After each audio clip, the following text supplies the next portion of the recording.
Salut, j'espère que vous allez bien. Aujourd'hui, je viens vous parler d'un sujet qui m'a été, mon Dieu, maintes fois demandé et que j'ai toujours un petit peu évité parce que, très honnêtement, je me sentais pas très légitime et je savais pas quoi vous apporter. Mais je me dis que si ce sujet est à ce point demandé, c'est que c'est une interrogation qui concerne beaucoup de gens et que, très humblement, je peux aussi partager certaines petites choses. Et je me dis que c'est surtout l'occasion de créer avec l'espace commentaire une sorte de répertoire de conseils pour lire. Voilà, étant donné que vous l'aurez vu au titre de la vidéo, c'est le sujet de cette vidéo, comment je fais pour lire, comment je m'organise pour lire, comment je fais pour lire entre guillemets autant. Bien sûr, tout est relatif. Depuis le début de l'année, depuis 2026, j'ai lu une trentaine de livres, dont certains livres qui étaient quand même assez épais. Donc je pense qu'on peut dire que je lis plus que la moyenne, sachant que déjà nous, si vous êtes sur cette vidéo, c'est que vous êtes aussi quelqu'un ou quelqu'une qui s'intéresse à la littérature plus que la moyenne, je pense. Je tiens quand même à préciser que je n'ai pas d'enfant et que donc j'ai du temps. Voilà, j'ai fait... Bon, on va pas rentrer là-dedans, mais j'ai fait le choix, je n'ai jamais voulu d'enfant, mais c'est aussi un choix, et que, voilà, certaines personnes préfèrent donner de leur temps pour élever un enfant, moi je préfère prendre mon temps pour faire d'autres choses. Ensuite, j'ai une vie sociale assez réduite, étant donné que, je suis assez solitaire, introvertie, et 2, que mes amis n'habitent pas à Paris, pour la plupart, et que ma sœur non plus n'habite pas à Paris, donc forcément ça laisse aussi pas mal de temps où je peux lire. Et j'ai un travail qui, même s'il est très prenant et très épuisant psychiquement, moralement, et qui nécessite de beaucoup travailler à la maison, et même si j'ai cette deuxième activité professionnelle, j'ai quand même des temps où je peux lire. Je pense que ce qui m'a aussi motivée à faire cette vidéo, c'est que récemment sur Instagram, j'ai publié un post où je montrais combien de pages, je pense, j'avais lu dans la semaine. Et en fait, je mentionnais le fait que j'avais sans doute renvoyé involontairement pendant des années l'image de quelqu'un qui lisait de manière extrêmement facile, fluide, sans jamais d'accroc, que ça ne me demandait aucun effort. En fait, c'est faux. Il faut prendre en compte le fait que je lis depuis, entre guillemets, toujours. Vraiment, je sais que c'est hyper cliché de le dire comme ça, mais je lis depuis aussi loin que je me souvienne. Quand j'étais petite, je me souviens des histoires que ma grand-mère me lisait notamment, je revois très très bien les livres, je me souviens des abonnements que j'avais, je me souviens des livres que j'avais, je me souviens des sorties à la médiathèque avec mes parents, je me souviens des mercredis après-midi ou samedi à la FNAC avec ma grand-mère, encore une fois, qui nous a acheté des livres. Bref, je me souviens de lire pendant les repas avec le livre par terre, discrètement comme ça. Je me souviens de rallumer la lumière pour lire. Je pense que j'ai toujours aimé lire. J'ai toujours aimé écrire. J'ai toujours été passionnée vraiment par la littérature. Évidemment, quand vous partez déjà avec un intérêt très prononcé pour quelque chose, c'est plus facile, on va pas se mentir. Mais ça veut pas dire que ça ne me demande aucun effort. Il y a des livres qui sont exigeants, qui me demandent de m'accrocher. Il y a des livres que je trouve parfois longs, qui me demandent de m'accrocher. Il y a énormément de moments où je n'arrive pas à me concentrer. Il y a énormément de moments où je prends un livre, je le repose, je vais faire autre chose, je reprends, je refais autre chose, je reprends, je refais autre chose, je pose, je lis 3 pages, je me rends compte que je n'ai même pas conscience de ce que j'ai lu. Je lis quelque chose, ça me fait penser à autre chose, sauf que je m'arrête pour prendre des notes. Voilà, il y a aussi des moments où je suis trop fatiguée et trop stressée ou trop déprimée pour lire. Personnellement, moi, je ne lis pas quand ça ne va pas. Je sais que certaines personnes trouvent que lire est un échappatoire qui permet justement de un petit peu pallier les difficultés ou les épreuves qu'on a. Moi, c'est vraiment pas le cas. Petite pause dans la vidéo pour vous parler du partenaire de celle-ci, il s'agit de Rosetta Stone. Je suis très contente de venir vous parler à nouveau de cette application. Il s'agit d'une application qui permet d'apprendre des langues, plus précisément 25 langues. C'est une application qui se concentre beaucoup sur la compréhension orale et la production orale, donc la prononciation, la mémorisation du vocabulaire. Et ce que j'aime beaucoup, c'est premièrement la flexibilité. Vous décidez des langues que vous avez envie d'apprendre ou d'étudier ou de perfectionner. Vous choisissez les thématiques qui vous intéressent. Vous choisissez aussi le temps d'apprentissage. Vous pouvez choisir un peu le type d'exercice, notamment avec le compagnon audio, les lectures. Et c'est vraiment aussi une application intéressante parce qu'elle vous place en fait immédiatement dans un vocabulaire vraiment du quotidien, un vocabulaire utile et des situations entre guillemets de pratique de la langue qui sont très réalistes et qui pourront sans doute vous servir si jamais vous voyagez par exemple, mais pas que. Je vous ai parlé du japonais que j'aime beaucoup, c'est une langue que j'étudie par intermittence avec quelques arrêts depuis des années et je l'ai aussi étudié sur Rosetta Stone pour ma prononciation notamment, grâce à leur technologie True Accent. Mais là, j'ai eu envie de quelque chose d'un petit peu, pas du tout d'un challenge, mais de découverte, un peu plus ludique, un peu plus nouveau. Et je me suis retournée vers une langue que j'aime beaucoup, dont j'avais déjà appris l'alphabet, dont je connais quelques petits mots de vocabulaire, d'un pays où je suis allée plusieurs fois, il s'agit du russe. Unpliviot. Ça me fait super plaisir d'avoir ces moments où je redécouvre une langue, j'ai de nouvelles sonorités, je prononce des sons que je ne prononce jamais étant donné que le russe est très différent du français. Et si jamais vous êtes intéressé, vous pouvez cliquer sur le lien en barre d'infos et vous aurez accès à une offre très intéressante. Il s'agit de moins 60% sur l'offre Lifetime, assez explicite. Vous avez accès en fait aux 25 langues de l'application pour toujours. Donc n'hésitez pas, c'est une super opportunité et je vous encourage vraiment à essayer.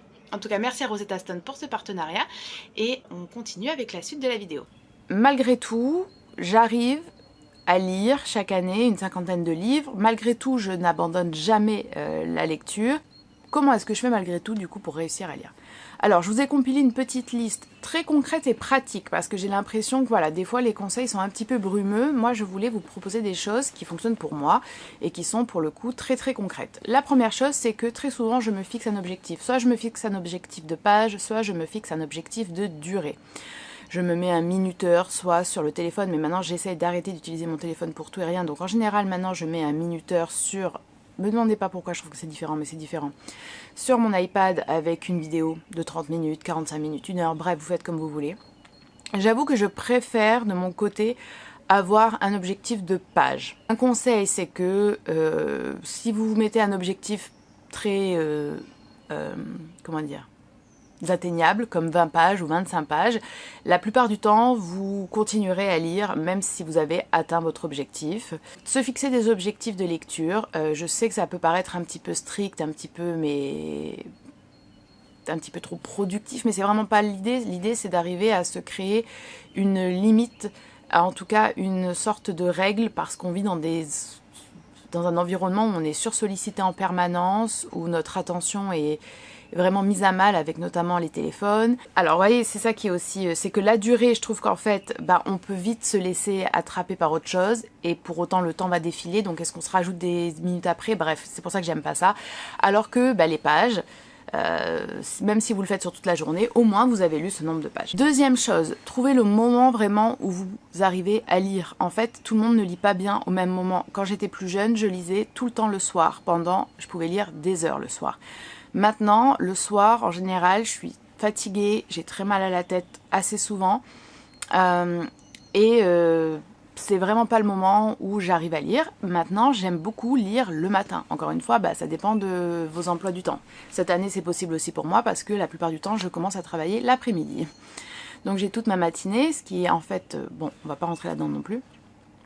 Du coup, personnellement, je préfère lire le matin ou je préfère lire l'après-midi. Ensuite, je dirais que peut-être un conseil un peu contre-intuitif ou qui ne fera pas l'unanimité, je conseille de commencer 2 livres à la fois. Pourquoi? Parce que, et préférablement, si ça vous intéresse en tout cas, de commencer un livre de la littérature et un livre de non-fiction. Selon votre fatigue, votre disponibilité mentale, le temps que vous avez devant vous, l'un ou l'autre conviendront mieux. Moi, je trouve que ça permet d'éviter de s'enliser, de se paralyser sur un livre qui nous paraît soit trop exigeant, soit qu'on a envie de lire vraiment dans les conditions idéales.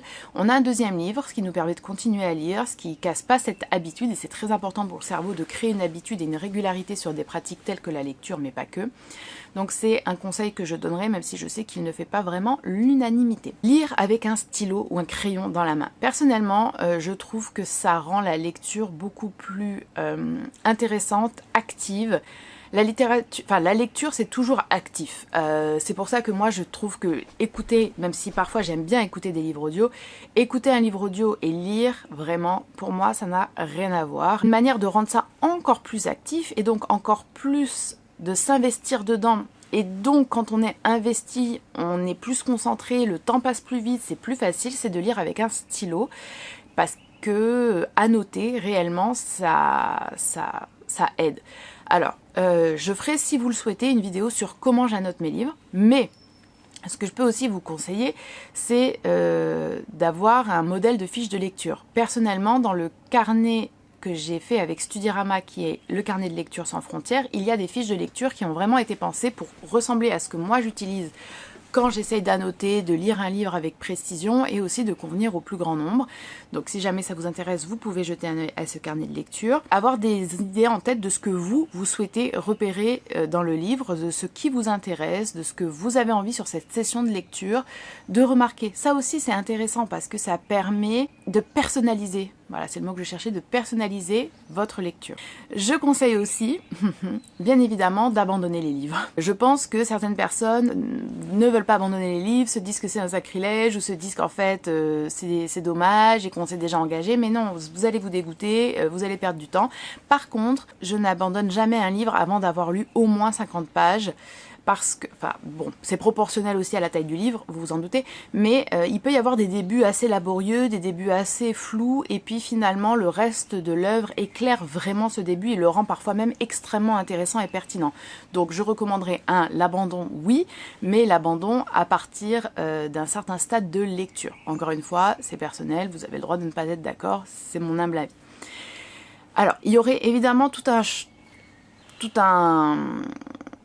pan à faire sur le choix des lectures, mais là encore une fois c'est bien trop personnel et subjectif, et je pense que malheureusement il faut aussi garder en tête que quand on n'a jamais lu ou quand on lit peu, c'est difficile de savoir ce qu'on aime et ce qu'on n'aime pas, et c'est difficile d'affûter ses goûts de lecteur-lectrice quand on a très peu de lecture derrière soi. Donc il faut accepter que c'est une part un peu aussi du processus. Il va y avoir un moment au début, si vous commencez à lire, où vous ne savez pas ce que vous aimez, vous ne savez pas ce que vous cherchez, vous ne savez pas comment repérer un livre qui va vous plaire, et donc vous allez avoir parfois des lectures qui ne vous plaisent pas. Mais il ne faut pas le voir de manière négative, ça fait partie justement du processus qui vous permettra après, assez rapidement, d'arriver, on peut se tromper, on se trompe toujours, à repérer les livres qui vous plairont vraisemblablement.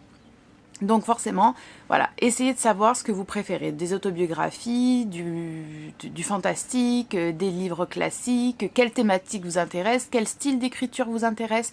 Une fois que vous aurez appris à discerner un petit peu tout cela, ce sera aussi plus facile de trouver des livres qui vous intéresseront, qui vous toucheront et dans lesquels vous aurez envie de vous replonger. En parlant d'avoir envie de se replonger dans les livres, alors moi j'avoue, ça, je ne le fais pas parce que j'en suis pas à ce... Enfin, je n'éprouve pas de difficulté au point de devoir avoir recours à ce conseil, à cette astuce, mais je le fais pour l'écriture parfois, avec des risques. Il faut se couper au milieu d'une action très prenante. Si vous avez du mal à revenir à un livre, si vous avez du mal à vous remettre à la lecture, et ça fonctionne très bien aussi avec les élèves. Au lieu de se dire « je m'arrête à la fin de ce chapitre, je m'arrête à la fin de cette action », non, vous vous arrêtez en plein milieu, là où vous avez envie de savoir ce qui va se produire, de savoir comment le ou la personnage va réagir, de savoir ce qu'il va arriver à tel ou tel personnage, vous vous arrêtez là. Ça vous donnera encore plus envie d'y revenir le soir même ou le lendemain. Vous êtes impatient, impatiente, ça sera difficile, mais si vous êtes quelqu'un qui a vraiment du mal à revenir à un livre, je vous conseille vraiment d'essayer de vous faire violence et d'appliquer ce conseil parce qu'il fonctionne très bien. Moi, je trouve qu'il fonctionne très très bien avec les élèves. Vous vous arrêtez en fait quand vous faites des lectures communes, des lectures avec les élèves, vous vous arrêtez à un moment, alors il y a le risque, mais c'est pas vraiment un risque, qu'ils le lisent à la maison, mais au contraire c'est bien. Ou alors s'ils ont carrément pas accès au texte en fonction de quel type d'exercice vous faites, et ben ils seront très très contents de le redécouvrir la fois prochaine. C'est le suspense tout simplement. Et ça fonctionne extrêmement bien dans tous les autres formats. Pourquoi ça ne fonctionnerait pas avec la lecture? Moi, je le fais avec l'écriture parfois, justement, quand je sens que je suis en train d'écrire. Alors ça, c'est à double tranchant avec l'écriture, parce que parfois, on n'a pas envie de perdre le flux d'inspiration qu'on a, mais du coup, on fait quelques notes comme ça, et on aura donc hâte d'y revenir le lendemain, si on est dans une pratique d'écriture un petit peu régulière. Ce qui peut être bien aussi, c'est de lire avec quelqu'un. Ça c'est un peu plus difficile parce que on n'a pas forcément toujours quelqu'un qui a envie de lire ou qui a envie de lire les mêmes livres, mais lire à 2 ou à 3, ça aide énormément. C'est aussi pour ça que je vous conseille, si jamais ça vous intéresse en tout cas, de rejoindre le club de lecture qui est mensuel et que j'organise et où il y a des discussions tous les mois sur les livres qu'on lit sur le Discord. Ça permet de venir dire tout simplement quand on n'aime pas, quand on commence à se décourager, de poser des questions, de confronter nos avis ou au contraire de partager quelque chose qui nous a vraiment plu, puis de lire les avis des autres. Moi en tout cas je sais que ça me motive énormément à lire. Et puis il y a, alors ça c'est en fonction de votre personnalité encore, moi je sais que parfois j'ai du mal à lire en me disant je vais le lire et puis il se passera rien. Il n'adviendra rien de ces lignes, de ces moments incroyables. Et c'est aussi pour ça qu'en fait j'ai créé cette chaîne YouTube. C'est-à-dire que j'éprouve tellement de choses et je réfléchis à tellement de choses quand je lis que j'ai un sentiment parfois même d'inconfort réel, même physique, quand je lis et que bah voilà, c'est juste lu en moi et puis ça reste là. Moi j'ai besoin de partager. Alors, on n'a peut-être pas toujours besoin de partager, mais peut-être qu'on a besoin de concrétiser. Donc, encore une fois, est-ce qu'on a envie d'avoir un carnet de lecture? Est-ce qu'on a envie de faire des résumés? Est-ce qu'on a envie de faire... il peut y avoir un tas de choses, en fait. Vous pouvez avoir un blog, vous pouvez avoir un compte Instagram, vous pouvez aussi avoir tout simplement... Enfin, vraiment, ça dépend de qui vous êtes, mais moi, je sais qu'il y a c'est pas une application, c'est un site que j'aime beaucoup qui s'appelle Milanote. J'avais fait des partenariats avec eux, donc c'est pas du tout un partenariat. Mais voilà, vous pouvez vous faire un tableau de bord, un petit peu, ou un tableau d'inspiration lié à cette lecture. La couverture, un post avec ce que vous en avez pensé, des images, un tableau, une chanson. Il y a énormément de choses qui vous permettront de prolonger le moment de lecture et de pouvoir vous dire que ça a été concret, que ça vous a apporté quelque chose et que vous-même, vous avez produit quelque chose suite à ça. Et moi, je trouve que ça aide à lire et ça oriente aussi notre lecture. Dernier point, alors, bien évidemment, non, deux derniers points. Le rituel, c'est-à-dire se créer des conditions dans lesquelles on aime lire. Ça peut être l'endroit, la luminosité, se faire une petite boisson, mettre une musique, une playlist qu'on aime, ça peut être faire brûler de l'encens, une bougie, bref, vous faites ce que vous voulez. L'être humain est un être qui aime beaucoup les rituels, et notamment dans la lecture. Et le dernier conseil, donc, personnellement, j'aime rencontrer l'auteur ou l'autrice. Ça, je pense que c'est mon côté très émotionnel et dans le relationnel. J'aime savoir un petit peu quelle a été leur vie, sa vie, peut-être quand on peut les entendre parler. J'aime aussi me représenter plus clairement le contexte historique dans lequel ça a été écrit, avoir même des images et faire pas des recherches qui sont très chronophages et qui justement vous détournent de la lecture, mais un petit peu comme créer, vous aider si vous manquez de connaissances sur tel ou tel sujet abordé dans le livre ou sur l'ère géographique ou l'ère historique même, à mieux visualiser. Et en plus, c'est aussi quelque chose qui aide les lecteurs et lectrices qui ont du mal à se représenter les choses avec leur imagination au fil de la lecture, ce qui peut parfois être frustrant. De mon côté, ce sont les conseils que je peux vous donner pour lire. Après, on va pas se mentir, il y a aussi une question de discipline, de rigueur et de régularité. Certaines habitudes sont plus longues à mettre en place. C'est normal que ce soit pas forcément une courbe totalement ascendante. C'est plutôt comme ça, comme pour tout, comme quand vous vous mettez au sport. Et on a tendance à croire qu'il faut que tout soit facile, mais parfois non, ce n'est pas facile. Et ce n'est pas parce que c'est difficile, et ce n'est pas parce que ça demande des efforts, que pour autant c'est quelque chose qui en fait ne nous plaît pas vraiment, ne nous intéresse pas, et qu'on devrait abandonner. Ça n'a aucun rapport. J'espère que cette vidéo aura été utile. J'ai essayé de répondre au mieux à cette question qui m'a été vraiment posée je ne sais pas combien de fois depuis l'ouverture de cette chaîne. Je laisse maintenant l'initiative à toutes celles et ceux qui auront envie de partager leurs conseils de lecture pour les écrire dans l'espace commentaire, et je suis sûre qu'il y aura beaucoup de conseils très éclairants et qui correspondront à davantage de personnalités et à différents profils, vu que moi je ne peux parler que pour moi. Je vous remercie d'avoir regardé cette vidéo et je vous dis à très bientôt.